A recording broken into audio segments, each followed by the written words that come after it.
A primeira habilidade que você deve dominar para ser grande, você está na escola da grandeza, é a capacidade de reconhecer padrões.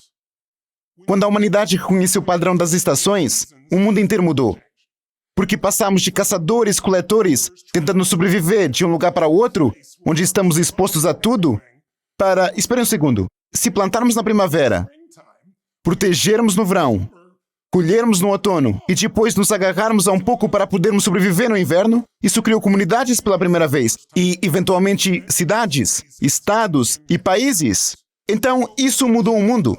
O que vai mudar a vida de uma pessoa é quando ela percebe que há um conjunto de estações em sua própria vida também. Então, pense assim, de 0 a 21 anos é primavera. As coisas são fáceis de crescer na primavera. Você não precisa fazer muito. Crescer como uma criança é algo natural. E algumas pessoas vivem uma infância protegida, outros nem tanto.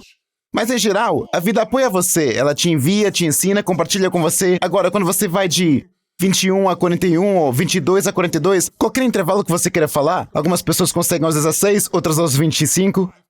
Agora, você está num mundo real. E agora você vai testar o que aprendeu na primavera.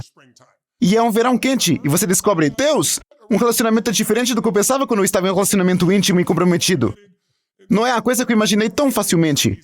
Ou não sou tão à prova de balas enquanto pensava. Ou não sou mais o presidente dos Estados Unidos e um bilionário como disse que seria quando tinha 19 anos. Então você começa a aprender, testar, descobrir o que é real. É uma fase importante da vida. 42, 43, a 62, 63 é o poder da sua vida, é o tempo de colheita. Se você trabalhou duro na primavera e no verão, e foi lá e plantou, é hora da colheita. É o momento em que você realmente se torna um líder. Cada pessoa é diferente, algumas fazem isso mais cedo ou mais tarde, mas é uma fase ótima para entender. Então, se você tiver sorte, você vai de 63 para 83 e talvez de 83 para 103. O ser humano mais velho tem 119 anos. Você tem uma temporada final prolongada de sua vida, em que se torna um mentor. Você pode compartilhar, tem a oportunidade de fazer a diferença. E pode ser que no final da sua vida, as pessoas voltem a cuidar de você, se você cuidou dos outros. Esse é o ciclo da vida. Mas há um terceiro padrão, que é o ciclo da história. A propósito, as pessoas mais poderosas usaram não apenas o reconhecimento de padrões, mas também a segunda habilidade, a utilização de padrões. Eles veem o padrão e o usam. Então você diria, como Jeff Bezos se tornou o homem mais rico do mundo? E a resposta é simples. Ele estudou o crescimento da internet em um estágio inicial e viu como ela era explosiva. Era como nada que ele pudesse ver. E ele achava que qualquer produto, livros, eram fáceis de começar. Mas ele entrou e começou a aprender o verdadeiro segredo. Conforto é o que as pessoas valorizam mais do que qualquer outra coisa. E quando ele se concentrou nessa distinção, ele não apenas reconheceu o padrão, mas também o usou. Pessoas que são verdadeiros mestres criam seus próprios padrões, certo? Você toca a música de outras pessoas e, com o tempo, fica bom o suficiente para criar a sua própria música, certo? Então, algo semelhante acontece. Então, o que aconteceu na humanidade é que você passa a estações da natureza, a estações da minha vida e depois a estações da história. Então, confira isso. Isso é o que me dá grande otimismo para todos que estão assistindo aqui. Em primeiro lugar, o inverno não é para sempre. Nenhuma pandemia vive para sempre. Nenhuma guerra vive para sempre. Nada. Tudo muda. E tudo acaba. Significa que algo novo acontece. Você pode não gostar, mas a vida é assim. E o bom dos invernos é que eles sempre são seguidos pela primavera. Historicamente, alguns são longos, outros curtos, mas a primavera sempre vem depois. E o que vem a seguir à noite? O dia. Que maneira legal de definir se você fosse Deus ou universo, certo? Então imagine por um segundo, todos os seus ouvintes ou espectadores, e pense sobre isso você mesmo. E se você tivesse nascido em 1910, agora que você conhece as estações da vida de uma pessoa? Então, começando em 1910, nos próximos 19 e 20 anos de sua vida, você estaria absorvendo o que estava acontecendo. A Primeira Guerra Mundial termina, o mundo parece ser um ótimo lugar, novas tecnologias, carros, rádio. Então, o que acontece? Uma explosão de abundância. Os estrondosos anos 20. Então você é uma criança, tem 14, 15 anos e pensa, mas posso esperar para pegar um carro para ir? Mas o que aconteceu quando essa pessoa chegou à próxima fase da vida? 19, 20, 21 anos, chegando à maioridade. É 1929. De repente, as pessoas estão pulando de prédios, depressão total, poeira, ninguém tem emprego. Parece horrível. E foi horrível. Mas então eles conseguiram um respiro? Não! Quando eles completaram 29 anos, era 1939. Então pense nisso. Agora, a Segunda Guerra Mundial irrompe, você e eu não nos lembramos porque não estávamos lá, mas qualquer pessoa viva lhe dirá que parecia que o mundo inteiro ia acabar. Hitler estava devastando a Europa, bombardeando Londres, literalmente parecia que o mundo como o conhecemos havia acabado. E esse grupo de pessoas, como os millennials, ou a geração Z, muitas pessoas zombam e dizem, eles são, tanto faz, criadores de problemas, esqueci os termos que eles usam. Em seguida, a geração do milênio e a geração Z discutem, você é velho porque estacionou no centro em vez de na lateral. Eu quero dizer, é um absurdo. A mesma coisa estava acontecendo então. Essas pessoas eram chamadas de melindrosas, eram irresponsáveis, mas aqui está a história em um pensamento. Bons tempos criam pessoas fracas. Pessoas fracas criam tempos ruins. Tempos ruins criam pessoas fortes. Pessoas fortes criam tempos bons. Essa é a história do mundo repetidas vezes. Então, o que aconteceu é que essa geração, que era fraca, se tornou forte porque o meio exigia. Eles se tornaram heróis. E pense em como as décadas de 30 e 40 foram diferentes do período pós-guerra, de 45 a 50, até Kennedy, em 63. Esse período de 20 anos foi o que muitas pessoas consideraram a melhor época da América. Agora, certamente não era se você fosse afro-americano, começou a ser melhor se você fosse mulher, mas então você pensa, depois da morte de Kennedy e Robert Kennedy assassinado e Martin Luther King assassinado, pense nas décadas de 60, 70, como elas foram diferentes das décadas de 80, 90 e 2000. Então, nós passamos por essas estações. Eu poderia mostrar a vocês 1000 anos de história humana e vocês podem vê-los. Existe um livro que eu recomendo fortemente. Bill Clinton me deu este livro chamado Generations, quando eu estava trabalhando com ele há 25 anos. Um livro com cerca de 700 páginas. Mas os mesmos autores, William Strauss e Neil Howe, escreveram um livro menor que pode ser mais útil. Chama-se A Quarta Virada. E eu li em 1997. E ele mostra as estações da história e como todos entram nela. Todo mundo vai ter um inverno. Alguns o terão aos 20 anos, outros aos 40, aos 60, 80 anos, alguns o terão quando forem crianças. Então, todos nós passamos por essas temporadas que são bem históricas, porque o velho morre, todo mundo perde aquela lição. E aí a gente, infelizmente, tem que reaprender algumas lições de novo. Então, quero que você saiba que parece realmente horrível agora. Se você seguir esses ciclos, estamos na metade do inverno. E o inverno geralmente começa com o inverno financeiro, ao qual eu me referia. Eu não previa a pandemia. Mas há pandemias como havia há 80 anos, certo? Mas além disso, sempre há uma grande guerra.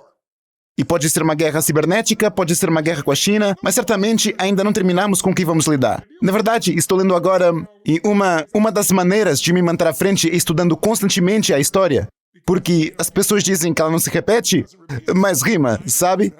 E este é um livro que quem realmente quer saber para onde o mundo está indo é o novo livro de Ray Dalio, A Ordem Mundial em Transformação. Quer dizer, é incrível, são 500 anos de história. Portanto, minha ideia é que os líderes antecipam, os perdedores reagem. Se você pode antecipar o que está por vir, pode ter a vantagem.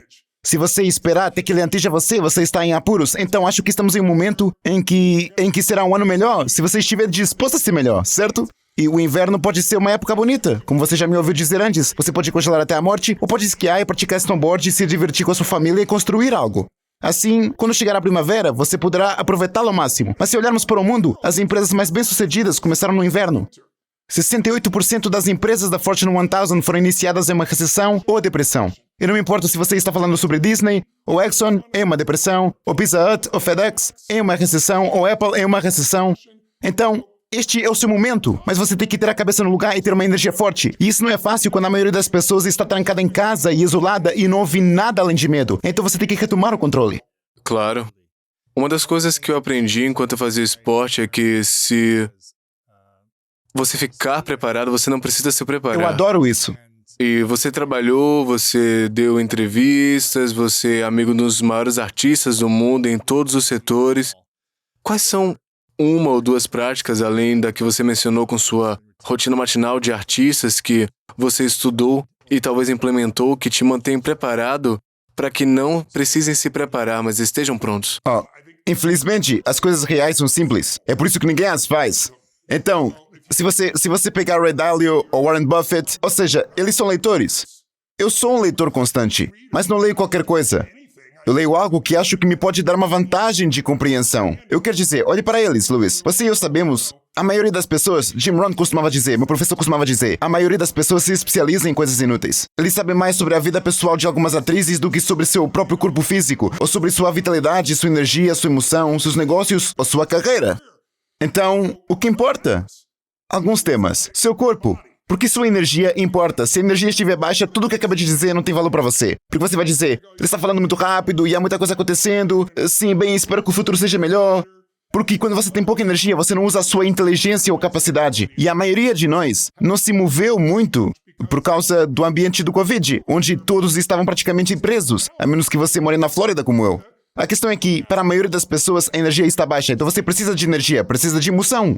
Se não sabe dominar suas emoções, emoções iniciam guerras, emoções criam paz, emoções geram sexo, emoções geram crianças. A emoção que pode fazer ou quebrar um negócio. E a maioria das pessoas não sabe como gerir suas próprias emoções. Qual é a outra lição? Você tem que olhar para o seu próprio mundo financeiro. Se você não dominá-lo, isso criará um estresse enorme para você. Seus relacionamentos são tudo, como já dissemos. Seu negócio ou sua carreira, ou esperançosamente sua missão. E depois ao lado espiritual da vida. Então você poderia fazer meia dúzia de áreas e dizer: deixe-me descobrir quem é um gênio nesta área e deixe-me aprender com ele. Deixe-me ler, deixe-me ouvir podcasts, deixe-me estar consciente para alimentar meu cérebro com coisas que vão me dar não apenas inspiração, mas percepção, habilidade e ferramentas. E toda a gente que conheço, que são não só bem-sucedidos, mas conseguiram contribuir de volta para a sociedade, tem uma fome de melhorar pelo menos uma área dessas 6 áreas da sua vida. E os mais felizes são aqueles que tocam várias áreas. Então essa é uma das razões pelas quais escrevi Força Vital. O homem mais rico do cemitério não é o seu objetivo, sabe? Há uma velha frase que diz: uma pessoa que é saudável tem 1 milhão de sonhos. Uma pessoa que não é saudável tem um, sabe?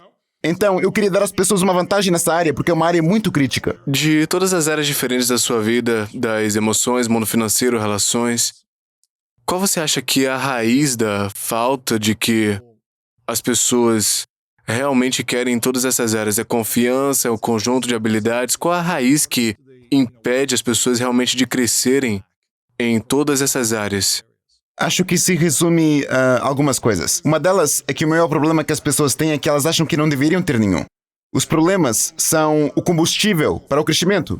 Certo? Então, é tipo, se você não tem nenhum problema, você é um mentiroso, ou você pode chamá-los de desafios, se isso te fizer sentir melhor, eu te entendo. Mas quem não tem problemas, ou está totalmente adormecido ao volante, ou não tem vida alguma. Eles não têm responsabilidade, não constroem nada, então acho que a primeira coisa é esse nome impróprio de que se eu tiver um problema, há algo errado comigo ou com a minha vida. Acho que a segunda é essa ilusão que vendemos para as pessoas de que conseguir o que você quer vai te deixar feliz. Sabe? O sucesso pode ser chamado de conseguir o que você quer. Eu não defino dessa forma, mas é assim que a maioria das pessoas define. Mas então há realização. E realização é viver para o que você foi feito. Eu acho o maior desafio que as pessoas têm, e a razão pela qual eles não são capazes de responder aos desafios, é que eles só pensam em si mesmos. E não é assim tão difícil atender às suas próprias necessidades. E não é culpa de ninguém. Quer dizer, essas coisinhas em nosso bolso, esses mini computadores que costumamos chamar telefones, quer dizer, eles estão constantemente condicionando você a obter instantaneamente o que deseja. E não é assim que as relações humanas funcionam. E com certeza não é assim que você constrói um negócio. Certo? Não é uma linha reta. Se você for na natureza, não verá uma linha reta a menos que seja construída por um humano. Porque tudo cresce e desce um pouco, como uma ação, como qualquer outra coisa. Mas se crescer mesmo, continua crescendo, mas é um processo sinuoso. Então, acho que o problema é que as pessoas não têm nada que queiram servir além de si mesmas. É daí que vem a minha energia. Eu não tenho que trabalhar um dia na minha vida. Porque diabo estou fazendo essas coisas malucas? Agora tenho 105 empresas e todas essas indústrias diferentes. Porque é muito mais interessante estar no jogo da vida e continuar crescendo, se expandindo e sendo desafiado. Isso é o que faz você se sentir vivo. Existem problemas? Com 105 empresas posso garantir. Mas se eu achasse que minha vida deveria ser livre de problemas, eu ficaria muito estressado. E se fosse só por mim, eu já teria deixado isso há muito tempo. É tipo... Eu sei que você me perguntou muitas vezes sobre confiança. Você acabou de trazer isso de novo. Há uma falta de confiança? Não, é falta de missão. Certo? Porque o que acontece é quando você tem algo que quer, se é seu filho, está tudo em jogo, você vai encontrar respostas que nunca encontraria para si mesmo. Certo? Então, é como ter esse senso de missão. Então, acho que o próximo problema é que as pessoas pensam que precisam saber como. Eu chamo isso de tirania do como. Você fica, tipo, animado, eu vou fazer isso. Então seu cérebro diz, eu nunca fiz isso antes. Oh meu Deus, o que eu disse, eu não sei como fazer isso. E eles tendem a se concentrar em como fazê-lo. E quando você começa com o como, você está ferrado. Tipo, Martin Luther King não tinha ideia de como quando fez o seu discurso Eu Tenho um Sonho. Na verdade, foi sua esposa que o empurrou, porque ele não tinha certeza. A história real é bastante interessante. Mas o ponto principal é que ele se levanta e dá a sua visão de como isso pode ser feito. Ele falou sobre o que tem que acontecer e por quê. Se você conseguir descobrir o que quer e por que quer, e encontrar motivos fortes o suficiente, motivos que o levam à tarde da noite, que fazem você acordar cedo de manhã, e as razões são diferentes. Algumas pessoas fazem isso por razões específicas, James Rohn costumava dizer. Porque um cara disse a ele que ele pegou dinheiro emprestado de uma financeira, eu esqueci o nome, HFC Finance, seja lá o que for. E, você sabe, ele não tinha voltado, disse que lhe emprestaram dinheiro. Então, eles o chamaram naquela época, eles podiam assediá-lo de maneiras que não podem hoje. Eles ligaram pra ele, envergonharam na frente dos vizinhos. Então, Jim Rohn, seu primeiro pedaço de dinheiro real, me disse que fez isso porque é como se ele tivesse definido essa meta, era sua razão fundamental. Sua razão para ficar rico era para que ele pudesse pagar isso. Ele disse que foi ao banco, tirou tudo em dinheiro, em notas pequenas, e entrou nesta pequena loja da HFC Finance. E o cara que emprestou dinheiro para ele era a quarta mesa dos fundos. Ele disse, fui lá, abri esta pasta e joguei todo o dinheiro em sua mesa em notas pequenas e disse, conte, está tudo aí, nunca mais voltarei. Ele disse, ele surtou porque não estava lá desde que me emprestaram o dinheiro. mas ele fez isso por essa razão. Algumas pessoas fazem isso por seus filhos. Algumas pessoas fazem, quase todos nós fazemos isso por mais do que apenas nós mesmos. Alguns fazem isso porque gostam de ganhar. Certo? Eu sei disso sobre você. É como, eu gosto de vencer. Eu gosto de ser o melhor no que faço. Então não me vou contentar com menos do que isso, porque deveria. Certo? Então você tem que encontrar suas razões. Mas se você sabe o que quer e tem um porquê suficiente grande, agora descobrirá como fazer. Mas se você começar com o como, sabe, o cérebro pequeno, o cérebro do medo diz, pô, eu não sei o que fazer, eu não sei pra onde ir. Eu também não sei o que fazer 90% das vezes. Mas eu sei o que e por quê. Então eu tento alguma coisa, não funciona, eu tento outra coisa, eu faço outra coisa. Mas agora eu acelero, aprendendo com os melhores. Então é por isso que Money Master the Game é um exemplo perfeito. Minhas empresas, na época, eram empresas de 100 milhões de dólares. Eu tinha uma empresa de 500 milhões de dólares.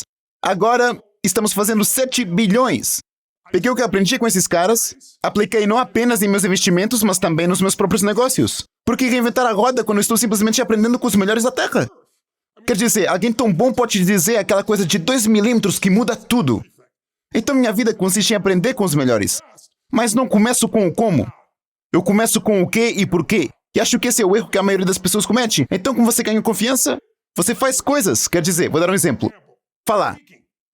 É supostamente, fora das quedas, o segundo maior medo que as pessoas têm. Falar em público. E você treinou, então não sente esse desafio. Mas eu não sinto esse desafio. E já fiz isso 1 milhão de vezes. Mas não senti no começo. E o motivo foi que tentei explicar para as pessoas que não acordo pensando no que estou fazendo. Se eu fizesse, provavelmente seria um crítico terrível de mim mesmo, porque posso ser brutal dessa maneira. Eu me concentro como posso atendê-lo, o que necessitam, o que eles querem, como posso atendê-lo. Quando você se concentra nos outros e em como servi-los, não há falta de confiança em você, porque se não estiver funcionando, você apenas muda o seu foco, porque tudo se resume a servir. As pessoas que têm medo de falar, ou que estão constantemente pensando como eu sou bom o suficiente, sou forte o suficiente, elas nunca terão confiança. A confiança vem de fazer algo. Então minha confiança é amarrar os sapatos, certo? Confiança é Michael Jordan, disparando 1000 lances antes de fazer uma pausa. Todos os dias, 6 dias por semana. Então você olha para Jordan, ou para LeBron, ou para quem é o melhor do mundo no que eles fazem, e pensa, não são sortudos? Mas se você realmente estudá-los, verá que eles estão fazendo coisas, praticando coisas em particular, que os tornam seguros em público e são recompensados pelo que fazem em público. Somos ensinados a ir para a escola, a obter um diploma para conseguir um emprego e subir a escada corporativa. Mas as pessoas ricas não fazem isso. Elas não trabalham para subir a escada corporativa, elas trabalham para dominá-la. Agora, você pode subir a escada corporativa e trabalhar para dominá-la ao mesmo tempo, mas é uma mentalidade diferente, certo?